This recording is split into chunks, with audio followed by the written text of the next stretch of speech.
Hello there, I'm Benjamin Nelson, and I absolutely love sharing fascinating historical insights from ancient civilizations to modern times. You know, history isn't just dates and names, it's full of incredible stories that'll blow your mind. I'd love to know what aspects of history particularly interest you.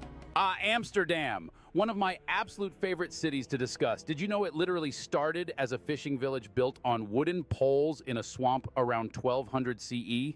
The name actually comes from Amstelredam, meaning dam on the river Amstel. Pretty straightforward, right? But here's something fascinating. The entire city is built on approximately 5 million wooden poles driven deep into the sandy soil. The city really hit its golden age in the 17th century. Imagine walking those canals back then, seeing merchants from all over the world trading exotic spices, tulips, and even paintings by masters like Rembrandt. What aspect of Amsterdam's history intrigues you most? Oh my goodness, you've just brought up one of the most fascinating economic events in history, the Dutch tulip mania of the 1630s. Did you know that at the height of tulip mania, a single bulb could cost as much as a luxury house in Amsterdam? I mean, we're talking about a flower bulb worth more than 10 years' salary for a skilled craftsman. The most prized tulips were actually infected with a virus that created beautiful flame-like patterns on the petals. They called them broken tulips. Isn't it wild that a plant disease made them more valuable? What do you think caused people to get so caught up in this flower frenzy? Since we're discussing Amsterdam's history, I should focus on its fascinating relationship with cannabis policy. You know, contrary to what many think, cannabis isn't actually legal in the Netherlands. It's been technically tolerated since 1976 through a unique policy called Gedoogbeleid, or the tolerance policy. Fascinating bit of pragmatic Dutch thinking, isn't it?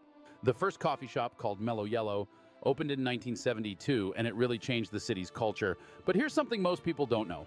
The policy was actually intended to separate soft and hard drug markets to protect public health. Would you like to know how this unique policy developed? Excellent. Well, it all started in the late 1960s when Amsterdam became a major stop on the hippie trail, you know, that famous journey from Europe to Asia. The city was facing a real dilemma. Heroin was becoming a serious problem, and officials realized that treating cannabis users like hardened criminals was actually pushing them into contact with more dangerous drugs.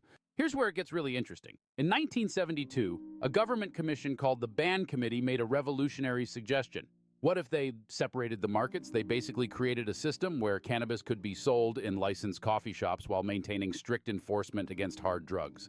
Would you believe that this pragmatic approach actually worked? Crime rates dropped, and Amsterdam didn't see the spike in hard drug use that many other European cities experienced. What do you think about this unique approach to drug policy? Yeah, it really was revolutionary. And get this, the policy had some unexpected cultural impacts, too. The coffee shops became these amazing melting pots where people from all over the world would meet and share ideas. Kind of like the old Dutch trading spirit, but with cultural exchange instead of spices.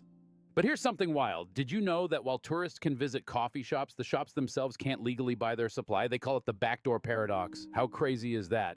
Would you like to hear about some of the other quirky rules they came up with? Oh man, you're gonna love these bizarre regulations. First off, coffee shops can only keep 500 grams of cannabis on the premises at any time, but they can sell thousands of grams per day. Talk about a supply chain nightmare. And here's something really wild. Coffee shops can't advertise. They can't even put a marijuana leaf in their window. That's why they all have these creative names and weird symbols. Like the bulldog became famous just because it could use a pet dog as its logo. But my favorite rule is that they can't sell alcohol and cannabis. So some places literally built a wall down the middle of their business with a cafe on one side and a coffee shop on the other. Can you imagine trying to explain that to the building inspector? Would you like to hear about how these rules have changed over the years? Some of the recent developments are pretty surprising. This is one of the darkest chapters in Dutch history, and it's particularly significant for Amsterdam. From the 1600s to the 1800s, Amsterdam was one of the major centers of the slave trade, primarily through the Dutch West India Company. They transported over 500,000 enslaved Africans to the Americas and Caribbean. What many people don't realize is that while the ships left from Amsterdam, the city itself grew incredibly wealthy from this horrific trade. Those beautiful canal houses, many were built with profits from human trafficking and forced labor. Would you like to know how Amsterdam is dealing with this legacy today? The city has been working to acknowledge this painful history, but it wasn't until 2021 that Amsterdam officially apologized for its role in the slave trade.